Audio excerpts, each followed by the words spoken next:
Local pest control experts. With nearly 100 years of experience, Western technicians offer unmatched service and proactive solutions to make sure ants get out and stay out. So put the elephant down and visit westernexterminator.com to join our world of pest protection today. There's savings, and then there's big savings. The kind of savings you can always find at your neighborhood Fred Meyer.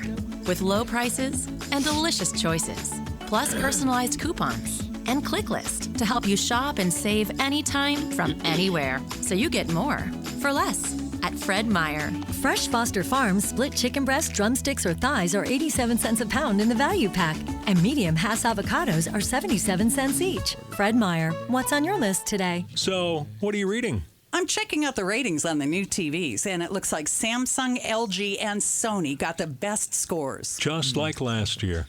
Hey, what about those new 4K Ultra TVs? Oh, they got the highest scores of all, but their prices are pretty high. Did you check online? Yep, and their prices were about the same. Well, there is one place where we can get a better deal on those top-rated TVs. Where? At Video Only. You should check out the ratings of TV stores. Oh, I see. Video Only got really high scores. So, if we want the best deal on the top-rated TVs, we should take our magazine ratings and head over to Video Only. At Video Only, you won't find huge stores with refrigerators or dishwashers, but you will find the best deals on HD TVs, Blu-rays, cameras, camcorders, and home theater systems. Shop around. Just make sure you visit Video Only, because if you don't, you'll be sorry. In Jensen Beach, Clackamas, Beaverton, Salem, and Eugene. Video Only. A lot can happen in an hour. We're here to make sure you don't miss a thing. Stay connected with FM News 101. KXL FM, Portland, and KXL.com. You could be standing there on the corner bleeding and people just drive by you.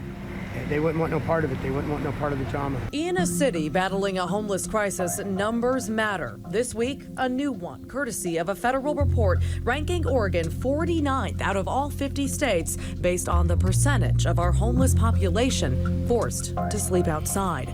Oregon clocking in at roughly 60%. The only state worse off, California. 66% of its homeless sleep unsheltered. I'm the one that's in need. I need help. And it's not all about drugs and alcohol all the time. It's about the system. Once you get a felony, you can't work no more, because first thing on the application it says, have you been convicted of a felony? And that hurts a lot of black men like me that been in prison, that didn't make no major crime, but just made a mistake in their life. Portland's homeless issue.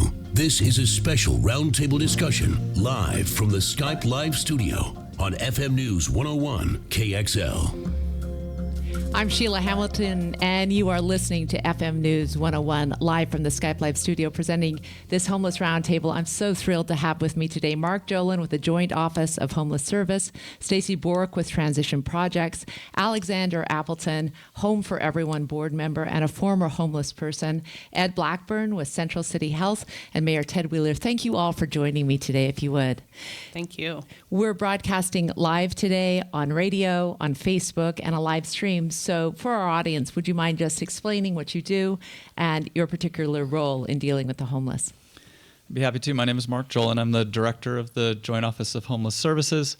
The office was formed less than a year ago to bring together the staff and the resources of the city of Portland working on homelessness with those of Multnomah County. So our primary responsibility is to support the community-wide planning efforts that are occurring around ending homelessness, as well as to contract out our local city and county funds to nonprofits that deliver the critical services every day, everything from shelter to housing placement, mental health, and employment-related services as well. Thank you. My name is Stacy Bork, and I'm the Senior Director of Programs with Transition Projects. Transition Projects is Portland's largest provider of services to people experiencing homelessness, and we do that through three primary ways. We help people meet their immediate and basic needs through a day center that offers hygiene services. We also operate 8 shelters and 818 shelter beds across the county. We house more than 800 people into helping them in access permanent housing every year. And then finally, we help them maintain that housing through housing retention and support services. I am Alexandra Appleton, and I am formerly was a formerly homeless, and I currently right now serve on multiple boards throughout the area that address homelessness, and I'm happy to be here. I'm Ed Blackburn, the Executive Director of Central City Concern, which is a nonprofit in the Portland metro area. We house about 2,700 people a night, and that includes children. And almost all of those folks have experienced homelessness. We also provide health care services at the Old Town Clinic, and addiction services and mental health services. So altogether in those clinical services, we're serving about 8,000 people a year. And we also provide employment services for about 1,200 people a year. And those are people who are homeless, and we last year placed about 700 people in jobs. These are folks who are homeless, who got health care or addiction or mental health services from us. And we work with about 350 employers in the region placing people in jobs. And I'm also happy to be here today. Thank you. Well, good afternoon. I'm Ted Wheeler. I'm the mayor for the city, and I particularly want to thank the people who actually showed up live to watch live radio. I have a role to play with most of the people at this table insofar as obviously I work with the Joint Office to support prevention and sheltering strategies and housing solutions, but I'm also at the nexus of what I'll call community impact. We get lots and lots of calls from people about litter, about needles, about livability issues, and so we juggle various facets of this very complex problem. Thank you, Mayor. I'm Sheila Hamilton, and I'm the afternoon anchor at KXL. I'm also a longtime resident of the city of Portland. I love this city. I am also an advocate for mental health because my late husband suffered from late onset bipolar disorder. So I have a real stake in making sure that the people who are suffering from mental illness actually get good treatment and good care. And it occurred to me in hosting this panel that there's a lot of people here who are advocates for the homeless, who take a very compassionate and holistic view toward what we should do. But I wanted to reflect the views of people who live in this city who are really fed up with the problem of homelessness, with seeing the trash, with seeing the needles, with seeing people who look as if they're not being cared for, with going down our freeways and seeing camps crop up. And so I culled just a few comments from social media and from Yelp reviews to begin with. Nowhere has the failure to combat homelessness been more galling than the Portland area. In nearly every neighborhood, there's evidence of human habitation: cardboard boxes, tarps, fast food wrappers, shopping carts, soiled blankets, trash. Visiting downtown, you take your own life into your hands. There's aggressive panhandling, sometimes crime, public ruination, menacing. On Yelp, Portland sidewalk camping actually gets 5 stars. The reviews include graphic photos of human waste, tents, and people passed out. One writer says, "I'm relatively new here, loving this beautiful city, but the vagrant problem is so much worse than San Francisco, where I used to live. I would happily pony up tax dollars to get these folks into treatment, but it seems people here are unwilling to deal with this big, big problem." Maybe what this city needs is a Giuliani-type initiative to keep the city from devolving into a filthy crap hole like San Francisco. Mayor Wheeler, I want to know how you respond to those kind of comments. Well, I get those comments every day. I live it and breathe it. From the time I go running early in the morning until I go to an event late at night, over the course of a day, I'll probably hear 50 different people say some iteration of what you just said. Everybody's right. There is a humanitarian crisis that's unfolding on our street, and it does deserve a compassionate response. There are people, despite what the individual said in the introduction, who are struggling with severe mental health issues, and we don't, as a nation or a state or as a community, adequately address community-based mental health services. There is an addiction problem here locally as well as nationally, and there are barriers to employment and barriers to education. That being said, I agree with people who say we also have to acknowledge it's creating a livability crisis for the city as well, a public health, a public safety, and an economic issue. And so my view isn't that it's either or. My view is it's both and. We have to have a comprehensive spectrum of responses. Compassion is the watchword, but we also need to uphold community standards and expectations, and I don't see them as mutually exclusive at all. So many people voted for you because you ran on this platform that you were going to be able to do something about it. How do you grade yourself? Well, I get my first shot really with, I'll look at the first 3 months. We had what I'll call politely the severe weather crisis throughout the month of January, working with the joint office, with private sector partners, with nonprofit partners, including some of those here at this table. We opened about 650 emergency shelter beds. So we promised that we would get everybody who was on the street off the street. And I think that was well received by the community. I do not support the prior mayor's homeless camping policy. In his final days in office, he got rid of that policy, and I'm very happy about that.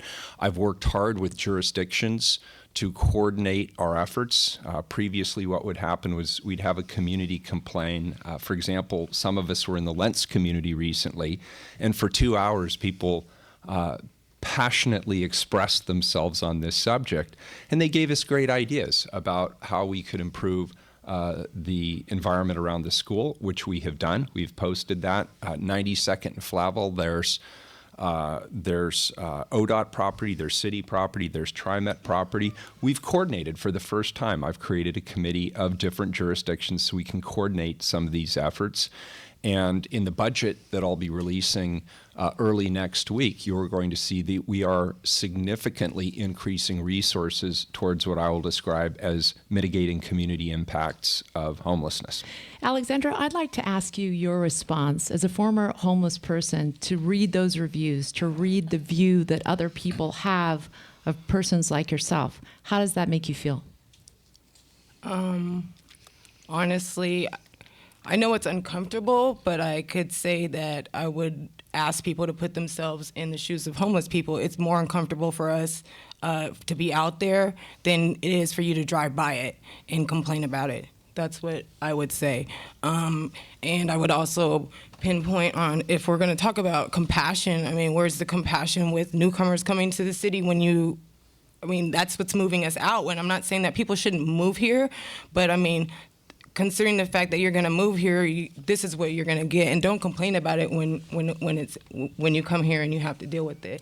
I do have a hard time. I don't understand the trash issue either, but if the trash was not there, then we wouldn't be addressing the issue. And then that makes me think about, there's the visible homeless community, and then there's a whole different invisible homeless community that's out there, and we really have to take that into consideration. So if you're tired of seeing the trash out there, you just need to think that there's much more homeless people out here that are doubled up, hiding because of the mistrust that's out here. And so yeah, it's much more worse than you think it is, and it's uncomfortable, but until we work as a community to fix it, and that it's going to include everybody, then it's going to continue to be like that. I don't think that we can compare comfortableness or, the way they were talking about the city.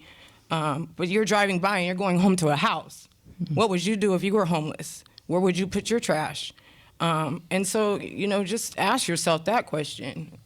Ed, I want to talk about the scope. You deal with the homeless people on a day-to-day basis, and I've seen some census numbers that suggest 1,700 people are sleeping on the streets or somewhere every night, and then you can maybe triple, quadruple it in terms of the number of people in cars, couch surfing. That's tens of thousands of people. I'm very curious if you could give us what you think is the holistic problem of what have been the factors that have led us to this crisis point. Well, I think your Yelp reviewer is actually part of it. We've had a huge migration of people here in the Portland area, but it's true also in places like the Bay Area and Seattle area. And it's been tens of thousands of people have moved here in the last 10 years in the Portland area. And this has resulted in vacancy rates in terms of apartment buildings being at all-time lows. And this has been going on for 6 or 7 years, 8 years now. We've seen rents increase 90%. That's priced a lot of people out of homes, out of apartment buildings with nowhere to go. And so we had this huge migration, but with this migration comes all kinds of people. It comes people who may be retiring here, people who may have jobs or skills and they have easy time getting employment, but it's also people who are looking for a new start in life and maybe things don't work out so well. They can't find an apartment to rent. They can't get a job because of a criminal background, and they end up on the streets. We also have had this terrible opiate addiction issue. It's a national problem. And it started really in the 90s with the overprescribing of synthetic opiates, where people got addicted to those drugs and moved on to heroin in many cases. This is in the medical field called an iatrogenic problem, where you're trying to solve pain issues, but you've created addiction issues. And then we've had the downsizing of the mental health institutions. And this started really in the 80s, and the roosters are, the chickens are coming home to roost. And it's sad to see all these very seriously mentally ill people out on the streets. But the fact is, we don't have places for them to go. Stacey Borg, talk to me about that piece of it. What percentage of the population is suffering from a mental illness? What percentage is just intractable? They're not interested in services. They want to live an independent lifestyle. What percentage of people could really just use the help, and actually they might be able to go to work and be really contributing members of society again? I think the vast majority of people that are experiencing homelessness picture themselves in housing. They see a future where housing is a part of their life and they're stable, and the things that brought them joy and hope they're there. I think there's a small percentage of people who want to be off-grid or have kind of intentional homelessness, and I think our challenge sometimes is we focus on those folks, and it invisibilizes the people that are sleeping outside, that are sleeping in shelter, that are on their path and on their journey to finding housing. We serve about 1,000 people a day across our organization, and the vast majority of those folks are on that journey. They're looking for their next step. They're looking for shelter. They're looking for housing. They're looking for employment. They're looking for addiction and mental health resources that are not turnkey. You can't walk in today and say, I'm ready to do something different related to my mental health, and immediately start on that journey with a prescriber. And that's important for us to recognize, is that addiction and mental health resources are not turnkey. Mark, I really want people to understand kind of the history, because people with mental health problems have long been in our society. It's been something the United States has dealt with for a long while. But if you would explain to people exactly what happened in the 70s and 80s when we deinstitutionalized and released people into the community, I think it helps listeners actually understand why we see so many people that are talking to voices, why we see people who are unable to care for themselves, why we see a homeless woman in the middle of winter give birth outside to a baby and not even realize she's been pregnant. I can start to answer that, and Ed may have a deeper answer, but at some point in that period in the early 80s, there was legal advocacy that ensured that people who were struggling with mental illness were not being held in institutions against their will, and that was really important advocacy. And we responded as a society by saying, okay, we're not going to hold folks in these institutions anymore unless absolutely necessary. And at the time that we did that, we recognized that if we were going to have people who were experiencing mental illness but who could be successful in the community, provided that they had access to the care and the housing that they needed, that we would need to step up and provide that. So we deinstitutionalized, and then said we were going to provide the housing and mental health services people needed. Unfortunately, we didn't deliver on the second part of that. We did let everybody out of the institutions, but we didn't come forward with the resources that it was going to take to really provide care and housing for folks in our community. And we continue to struggle with that to this day. We have many people who are very mentally ill, are very much struggling. They can't be involuntarily hospitalized. They have a right not to be. But as a community, we have not made the investment necessary to help them truly be stable and healthy out in the community with us. And so every day, as much as we started this process in the 80s, we've not actually solved that community-based healthcare problem that we created. And as Ed said, we continue to see thousands of people who could very successfully live in housing if they had affordable housing and the proper support services, but thus far we've not been able to make them available. Can I add? Yes, please. Mark's got the history just fine. What happened, though, is we defunded the building of low-income housing at the federal level. It stopped, basically, in the 1980s, and we didn't keep up with the unit production at the very low-income levels. Instead, what we did is we housed mentally ill people in jails and the prison system. And then with the crack epidemic in the 1980s, when I started in this business 26 years ago, there weren't a lot of African Americans homeless on the street. It was rare. But the war on drugs in the 80s and 90s destroyed so many families. The prisons were full of people with mental illness and who had addiction issues to crack cocaine and other drugs. So this is the chickens coming home to roost. Now, I don't want to be all dark about this because we know what to do. And it's about collecting the political will and the community involvement to get it done.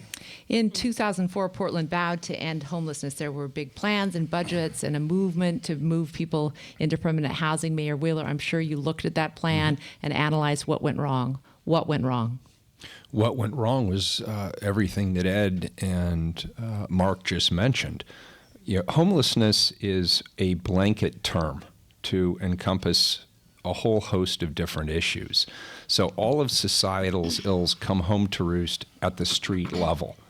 And whether it's a failure to encourage the development of a community-based mental health system, or whether it's a failure to acknowledge, own, and address a national opioid and heroin addiction issue, or whether it's a failure of some, not all, but many jurisdictions to acknowledge that we're actually holding people in homelessness if we deprive them of the opportunity to earn a living wage so that they can support themselves.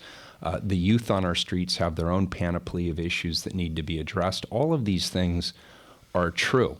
But if I could say there's one thing that we got wrong, I think we got wrong the idea that we could end homelessness just through business as usual. Ed just mentioned the federal government stopped subsidizing low-income housing. It's my understanding that federal support through HUD for low-income housing actually is down about 90% over 1980 levels, which means it's no longer a federal program.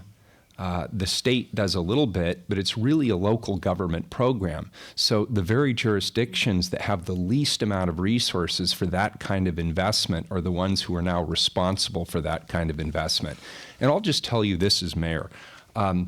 There's sort of a running dark joke amongst West Coast city mayors, which is every one of us is just getting beaten against the wall every day on this issue. Every city believes their homelessness problem is the worst in America, and there's lots of different metrics out there. The reality is it's terrible in every major American city, particularly on the West Coast, but it's bad everywhere. And Portland's homelessness problem, as bad and dire as it is actually not as bad as Seattle or San Francisco. But unless we take very deliberate and different steps than what we've been doing historically, it's not going to get better. It's going to get worse before it gets better. So I hope we get to the part of the conversation where we talk about what we're doing differently that we think is already showing good results. We are going to transition. And if you're listening at KXL, I just want to remind people we are live from the Skype Live studio today. I'm Sheila Hamilton with a panel including Portland Mayor Ted Wheeler, Mark Jolin with the Joint Office of Homeless Service, Stacy Bork with Transition Projects, Alexandra Appleton Hamilton. She's with Home for Everyone board member, Ed Blackburn with Central City Health. And once again, thank you for being here, because I do want to transition to this question of, first, individually, what can Portlanders do? I know many people want to actually be involved and be part of the solution. Mark, why don't you go first? And I can speak a little bit to what we're doing differently now, and it is in part including more Portlanders in the conversation and in the solution. And we have long sort of worked in silos. The government locally didn't work well together necessarily on this issue. We've tried to address that through the creation of the joint office, but we also didn't have government and faith and philanthropy and business around the same table together the way that we do now within a Home for Everyone. And that really is what a Home for Everyone is about, is to get more people to the table who have a stake in helping solve this issue with their insights and ideas, and also the resources that they bring to bear. And one of the reasons that over the last year and a half, we've been able to add more than 800 beds of emergency shelter in our community, more than double the number of emergency shelter beds that were previously available, is because people did come to the table, because businesses came and said, we want to support this effort, because churches made their spaces available so we could run our veteran shelter, for example. So that coming together around this issue and recognizing that, yes, there are these significant community impacts from having people sleep outside, and that we need to address those. And as we do that, we can also work together. And the mayor mentioned Lentz. We heard a lot of concerns in Lentz, but we also heard folks saying we want to help solve the problem. In Kenton, just a couple of months ago, a neighborhood association, the Kenton Neighborhood Association, actually voted to welcome a small outdoor sheltering community into their neighborhood. So that's the kind of coming together that we've tried to achieve with a Home for Everyone that gives us the opportunity to make a real difference. Alexandra, would you just share with people your journey from homelessness to the place you are today, advocating for others? Yeah, sure. Thank you. So I am a native of the Albina community in North Portland, and I was raised in a close-knit community that had many people of color, and that faced a lot of problems, poverty, city disinvestment, police corruption, and violence. However, that was our community, and that's what made it beautiful. And as a result of gentrification, the African American community in particular, it was mixed with all types of poor people. We've just been kind of picked up and shredded and pushed out and just sprinkled all over the city. So there's no community that we belong to anymore. And along the years, I've faced my own issues. I've had my ups and downs. I mean, I'm a survivor of IPV, interpersonal violence, addiction, homelessness, and criminality. And it was around 2013 that I had hit a real bottom. I was fortunate to get into a shelter, which changed my life. With my two babies, we finally were able to, I gained some self-sufficiency, and I got into my apartment, and since then I've just been on the grind trying to repair the damage that has been done. However, what I've learned is that overcoming homelessness, first what I learned is that it can happen to anybody. It can happen to anybody. I had a house, I had a car, I had a career, and I lost it all. So, and then what I learned is that overcoming these barriers, I mean, the system is so messed up, and like learning how to navigate a system of oppression is so difficult.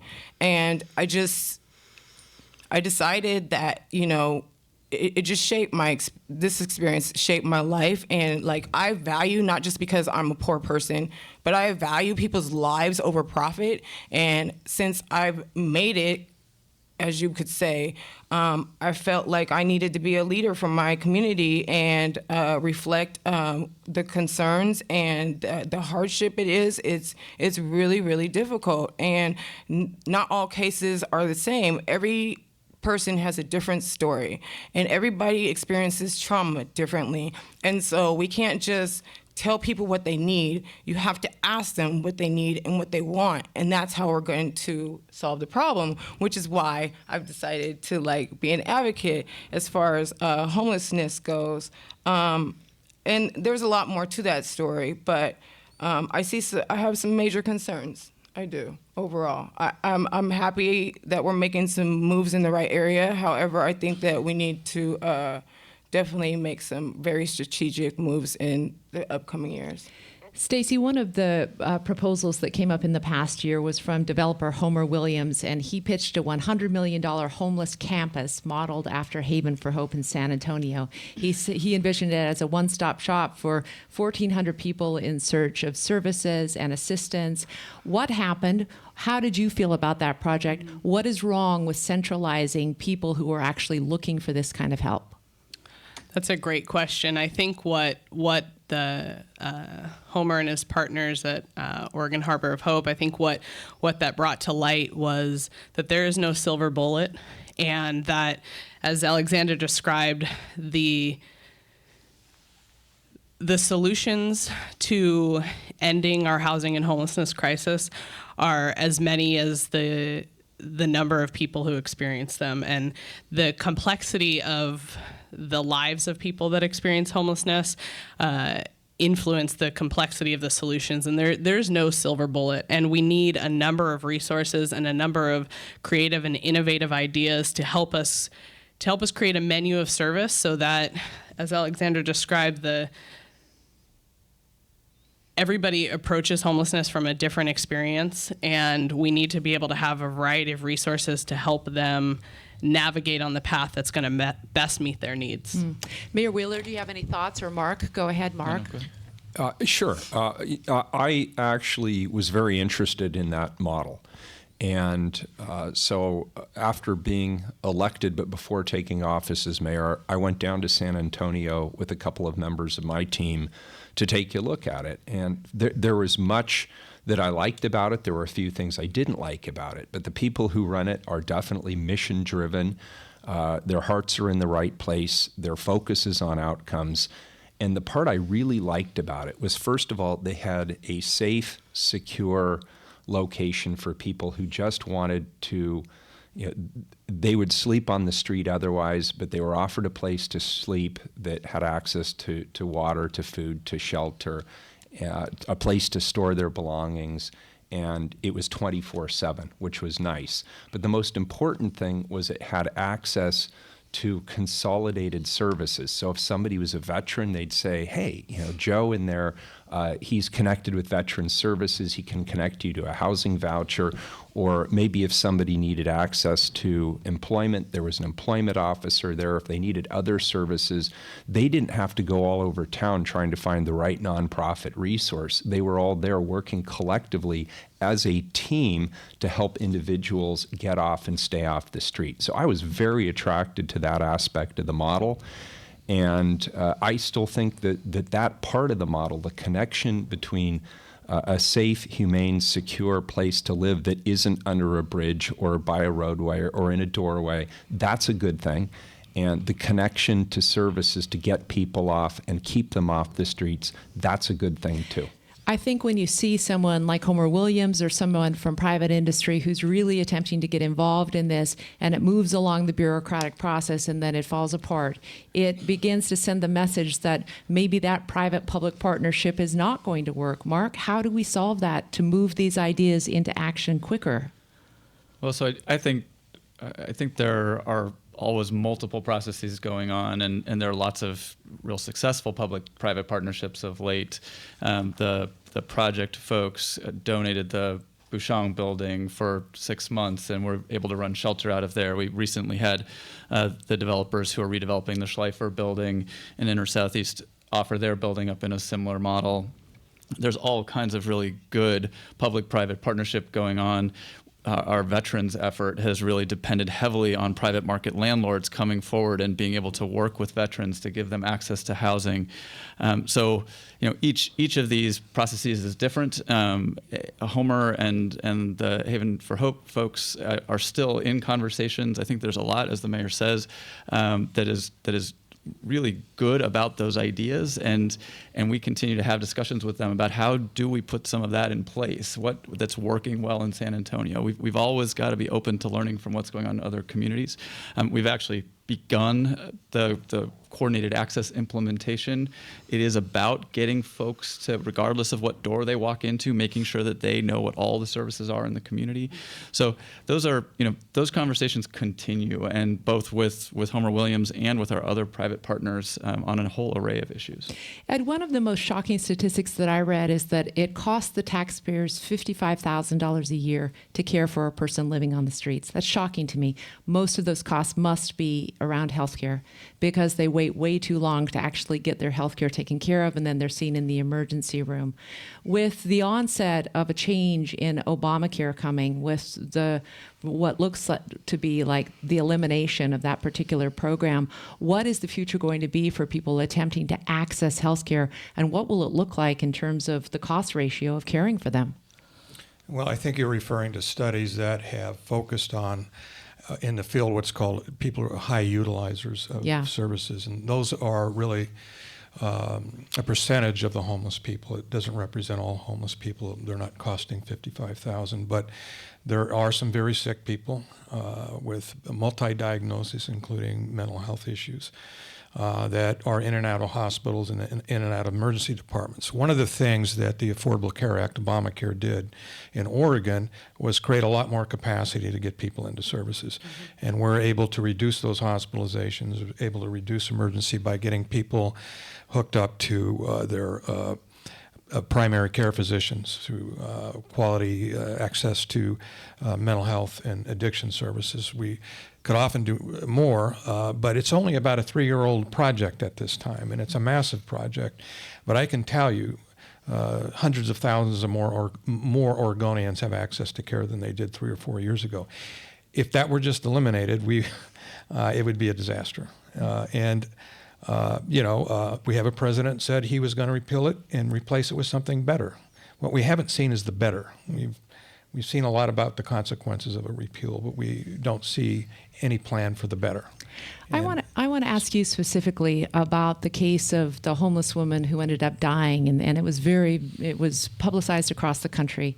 She died from hypothermia in one of our parking lots in downtown Portland in one of the coldest days of this past cold snap. She was a former Grant High Rose Princess. She began to show signs of mental illness in her 20s and 30s. Her parents worked very hard to deal with her until that time often comes with families where they're no longer to actually communicate with the person because they become very difficult and estranged.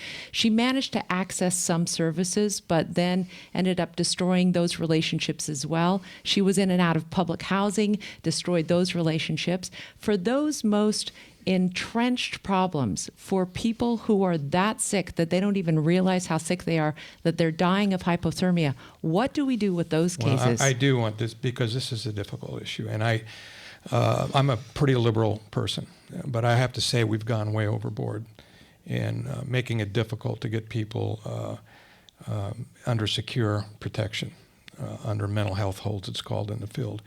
I think some of those people could stabilize in 30 to 45 days, and we could get them back into housing or hold their housing unit for them. But when they get that decompensated and we can't take care of them, they're going to lose their housing too often, and it can be in the middle of winter. And it's, I know some of the providers that tried to provide housing for that person, and they did everything they could. Mm-hmm. We shouldn't have any doubts about that. But I think we've gone too far. We actually had more residential beds for mentally ill people in 1900 per capita in this country than we do now. And we've gone too far, and people are dying because of it. And we're seeing a lot of people suffering on the streets because of it. Now, I don't want to have it the way it was in the 50s and 60s, where people could be placed under a hold just by a relative claiming they were mentally ill. We don't want to go back there either. But I think we've gone too far the other way. Mayor Wheeler, because this is an issue for a certain percentage of the homeless population, I have a fellow who lives right outside my apartment in downtown Portland who every night from 2 to 4 ends up screaming to his voices that he's hearing.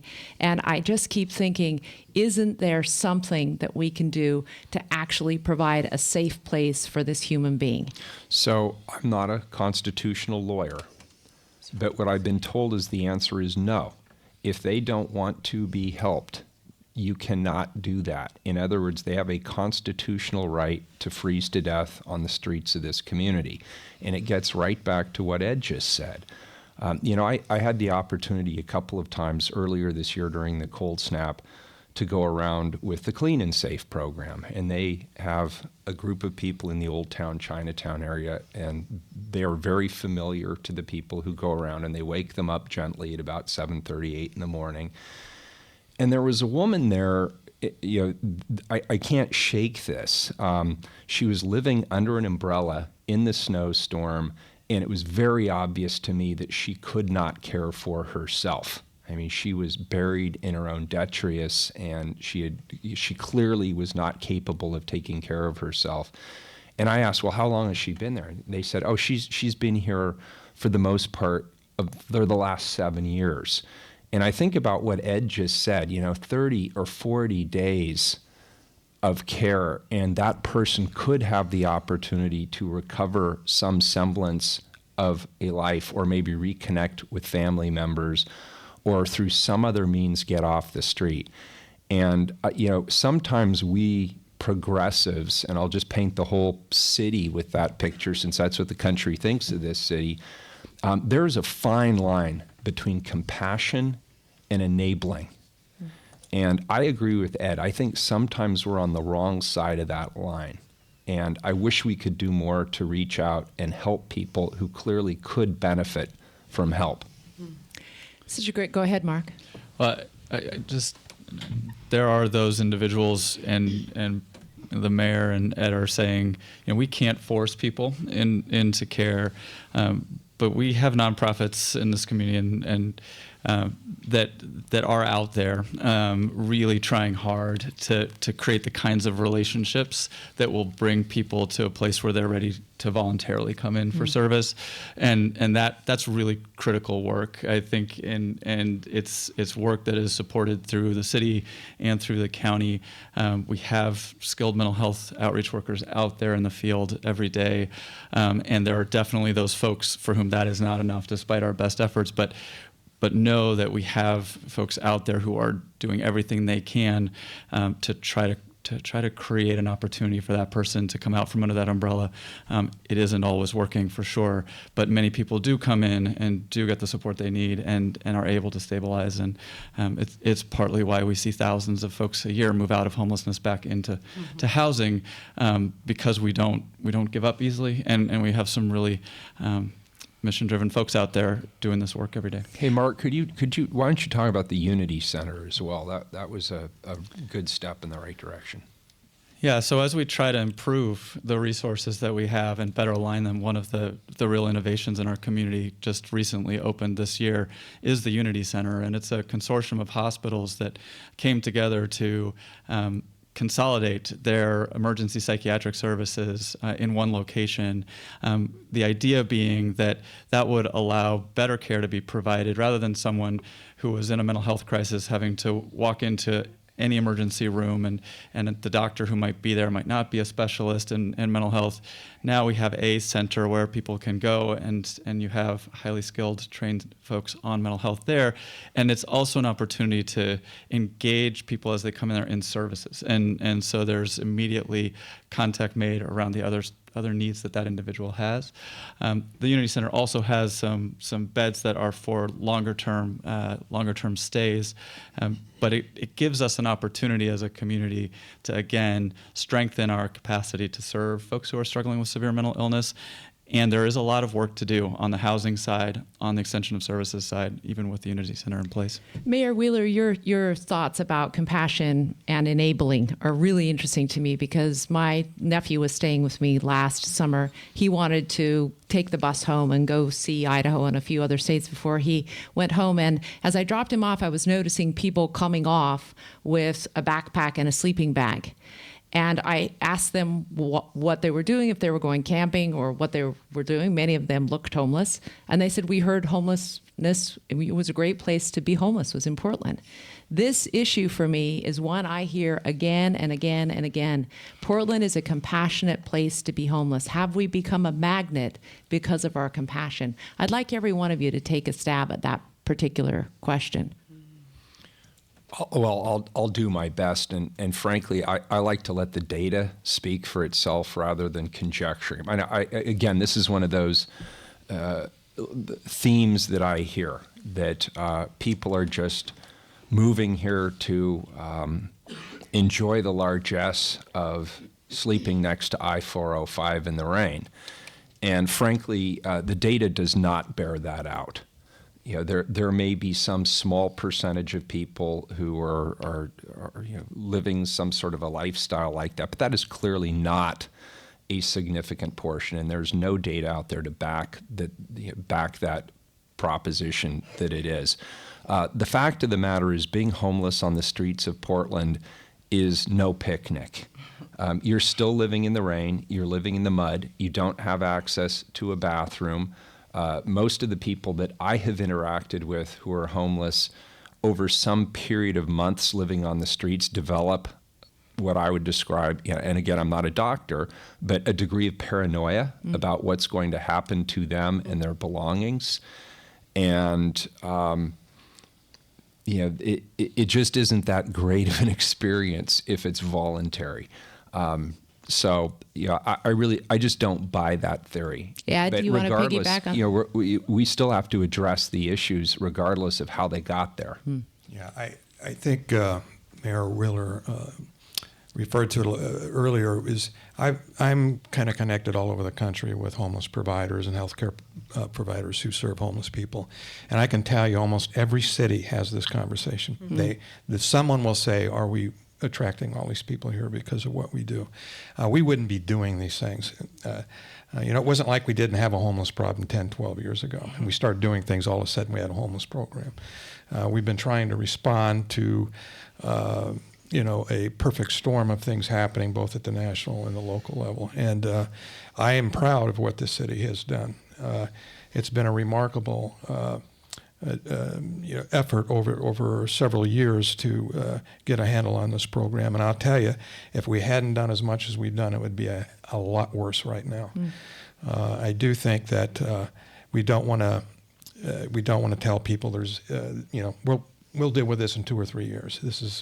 We're in deep, and it's going to take a while to get to make a lot of progress here. But every city thinks that. Alexandra? In my experience, I would agree with both Ed and Ted. I think it would be a very small percentage of people. I maybe have met a couple of people. I was in a domestic violence shelter, and there were women fleeing from other states. But that has been my experience. And even in the community, I recognize the people that I grew up with. I recognize faces that I recognize people after years and years and years. And so I would have to agree with the rest of the panel so far. Stacey? Well, in our 2015 point in time count, we asked this question, and of people who are here longer than 5 years or longer than 2 years, only 1 in 5 was homeless when they arrived here. 1 in 5, that's 20%. And when we ask people, why did you come here? It's the same reasons that your Yelp reviewer from San Francisco, friends, families, jobs, the same reasons. And then they come and they find that their Social Security check, that's $735, is not going to get them anywhere to live. The average cost of an apartment in Multnomah County for a 1-bedroom is about $1,100. And someone's Social Security check is $735. So someone living with a significant disability who Social Security has determined that person can no longer work, which is not an easy feat to convince Social Security that you can no longer work, literally has no options right now. Mark? I think Stacey summarized the data, and as the mayor said, this is a conversation where we really do need to continue to look at the data. We did another point-in-time count here in February and are working through the data, and so we'll be able to look at that. But I think what you're hearing pretty consistently is this: to the extent there is migration, and there is some, it goes not just into Portland but also out of Portland, and the drivers for migration are not that someone heard that there was a great meal program or a great shelter here. They're moving for opportunity, and just like folks at higher income level. And so when folks are here, we want to help them if they can't find an opportunity. We've got support services in place to help people to go back to other communities where they have a housing opportunity that we can confirm, because ultimately if the best option they have here is shelter and they have a real housing opportunity in another community where they actually may be able to get inside more quickly, we're going to help them do that. But in terms of how we think about even the question you started with, which is around accountability, that's not a question of sort of people migrating. That's really generally, if folks are sleeping on the street, sort of what are our expectations of them, whether they came from Seattle or, like the vast majority, came right from our community here. So I think it's worth continuing to look at the data, and I think we have a pretty good sense at this point of what the significance is. I'd like to ask each of you what you're most optimistic about around this issue. Shall I start? Yep. Okay. Well, I'm most optimistic about the level of collaboration and coordination that is happening here in our community, really at a level that we haven't seen before. You asked early what didn't work with the 10-year plan in 2004. We had a plan, but we really didn't come together as a community around it to make sure that we were implementing it, that we were learning from what we were doing, that we were aligning our resources. So, we've been able to add all of those shelter beds in the last year and a half because we've got real commitment, strong political leadership, resources that are coming to bear in a way that we haven't before. There are 4,600 people in housing now who weren't in housing a year ago because of that same level of coordination and commitment at every level. And we're able to keep thousands more people in housing now than we did before. Again, because we've got a plan, because we've got kind of a shared vision and a shared commitment that's beyond government, because this isn't an issue that government by itself is going to be able to solve.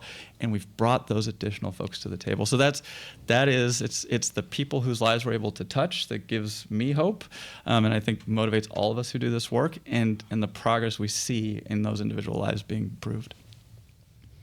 Stacey? Sure. So I'll share three things that I'm hopeful for. The first is that we are reckoning the impact of racism on homelessness and housing in our community. There's an overrepresentation of people of color, specifically of African Americans, and I think Alexandra talked a little bit about kind of what has led up to that. We're now faced with grappling that, and we have an obligation and a responsibility to do something about that. And I think Home for Everyone and our broader network of providers and business leaders, as Mark described, we're asking challenging questions, and we're stepping up to the table and really willing to take a hard look at the role that race plays in people experiencing homelessness in our community. The second thing is that everyone in our community, everyone in Multnomah County is impacted by homelessness. Whether you sleep on the streets, you work in services, the person who comes in because you work at Safeway and they turn their cans in, or the people that are standing outside your home in the middle of the night. Everybody in our community is impacted by homelessness, and people are being seen, and that is important. The third thing is that we've made an investment over the last year and a half in helping people move off the streets and into emergency shelters, and that's a start. What's most important is ensuring that shelters are places where people can flow through. They're not a destination. Shelter isn't home. Shelter's not a last stop. Shelter, for some who can't end their homelessness immediately through housing, shelter is a safe place to stabilize while you look for your next opportunity. And that's a part of what we've been investing in, and we must continue investing in permanent housing options for people so that they can end their homelessness. Perfect. Alexandra. I think she read my notes. Definitely. I was just about to touch on that, but definitely as far as the housing response systems, incorporating equity and inclusion and cultural competency and trauma-informed care is very, very, very important, and I'm very proud of that, and I hope that continues. However, it is very challenging, especially to write about it. It's different to talk about it, but to write about it and act it out. So I look forward to that, and I'm very happy about the permanent housing opportunities on the table. For me, if it wasn't for permanent housing, a lot of people say, well, that's just an opportunity for people to live for free, and I would have to beg to differ, simply because it has given me the opportunity to break generational cycles for my children and to repair the damage not only that I've done to myself or that other people have done to me, but repair the damage that my children have experienced. And it's not like I want to be on permanent housing for the rest of my life. I am working very hard to hand that baton off, and I'll gladly do that. And there's a lot more other people out there like me. I think another thing that I hope for the future is that the homeless communities organize, and that they realize that they do have some power and that they do have some responsibility, because I appreciate all the programs dearly. However, you have to be motivated, and you have to really step up to the plate. And whatever your heart desires, you have to work for it. And I think that within the homeless communities, there needs to be some type of leadership, whether it's formerly homeless or currently homeless. I mean, there has to be some type of leadership in order to navigate through all the different resources, because it's not just one resource. You have to tap into every single one of them if you can, and it's a lot of work, and I think that they would be more supported. And so that's one of my hopes for the future, definitely. And then I would like to say one more thing. I would also, just on a side note, comment on, this is a 24/7, 365-day-a-year job, and it's really important that people that want to help, I appreciate that, but this is not a tax write-off where you help once a year, or a tipsy auction, you know what I'm saying? You decide to help for the cause. If you're really going to don't sign up unless you're really dedicated to help. That would be what I would hope for the future, that if we're really going to be dedicated to it, then let's be dedicated to it. Ed Blackburn. Well, I've been blessed over 25 years to meet thousands of people who have gone through major transformation in their lives, from homelessness to even buying homes, from street addiction to heroin to becoming medical doctors. But if a person gets off the street and they get a job as a janitor and they work hard every day, that's an inspiration to me. And that's what drives me. That's what keeps me going, because we know what to do. And we know people want to help themselves. But there are people that can't help themselves because the damage is so heavy, and we have to be there for them in compassion. So I feel fortunate. I want to give you a good example of a community collaboration. Mark mentioned the Unity Project, which is a fine example of that. But just this past few months, Oregon Health Sciences University, Providence Health Systems, Kaiser Permanente, Legacy Health Systems, Care Oregon, and Adventist Hospital came together and made a over a $20 million contribution to the building of low-income housing and a new health clinic that will serve people with serious mental illness and homelessness in the east side of Portland. They did that hoping to inspire others to make major contributions, and others have come forward. Meyer Memorial Trust, Oregon Community Foundation, the Collins Foundation, the Hearst Foundation. We believe others will come in. What they hope to do is inspire a bigger movement around businesses, foundations, health systems, local governments coming together and collectively investing in order to move that needle on something, rather than spreading funds all over the place, perhaps. But I got hope because I see people change. I see people get compassionate care, and I see a caring community that steps forward. We're going to end with the comments from Mayor Ted Wheeler. Ted? Well, you shouldn't end with me. You should end with somebody who's actually good at radio. I'll just say this. I have hope because it is the number one issue. This is the absolutely most withering and most commented on issue confronting our community today, whether it is a demand for housing, whether it's a demand for health care, whether it's a demand for employment services, whether it is a demand that we start addressing more aggressively the impacts of homelessness. Some of the stuff we talked about earlier, trash, needles, rigid structures blocking sidewalks, that sort of thing. And I feel like we have reached the point where it is all of the above with everybody engaged. I'll be releasing my budget on Monday, and it will allocate the vast lion's share of discretionary dollars towards all of these programs. But even if I dedicated the entire city budget to this one issue, it wouldn't be a drop in the bucket in terms of what we need to do to actually make rapid progress.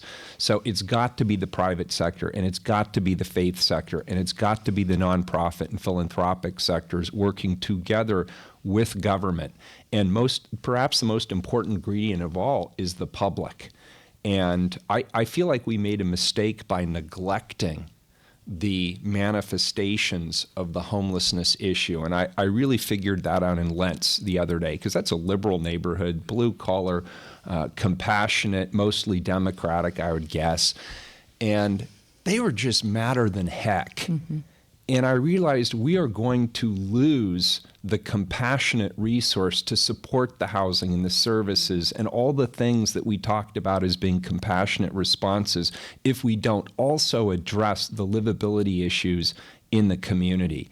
And so I feel like we're at that point, and I think we're all having the same conversation through the joint office. I feel like the community at large is engaged, and I'm very hopeful that Portland can lead the nation in terms of responding to what is clearly a catastrophe of national proportions. And Mayor Wheeler, would you just remind people, if they come in contact with a person who is panhandling, if they're downtown, if they actually want to report someone who looks like they're in trouble, please give them the resources for how they do that.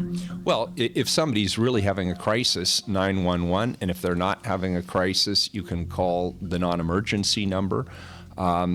But there's myriads of ways that people can volunteer or help. They can call my office, they can call Mark in the joint office, they can call Multnomah County. Any of us stand ready to help people and connect them to a compassionate response. Thank you again. I'm Sheila Hamilton. You've been listening to a special roundtable discussion regarding Portland's homeless issues. Special thanks to KGW for audio contributions, and to the following: our panel members, Jim Ferretti, Don Votter, and Mike Alston, technical producers, producer Bruce Collins. I'm Sheila Hamilton. This has been a special news presentation from FM News 101 KXL.